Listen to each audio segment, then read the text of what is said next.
زما نوم انیس علي او د پلار نوم مې امجد علي دی. دا تاسو سره څه واقع شوې وه؟ دا زه علم کوم په دویمه درجه کې یم، مدرسه کې د شپې او د ورځې اوسم.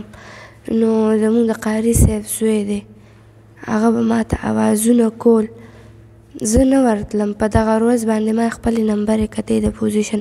زه کور ته لاړم چې هلته ده ماته اواز وکړو، زه ورنه رالم.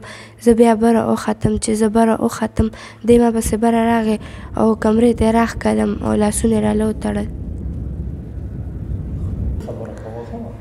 زه یې رونیولم، بس هلته په بسترو یې سملولمه او غلط کار یې راسره وکړو. د هغې نه بعد بیا ما چغې والې، نو زما ملګرې او یو خور مې ده هغه راپسې راوختې بره. نو زه بیا لاړم وتښتېدم د هغه نه، کوز شوم بیا لاندې.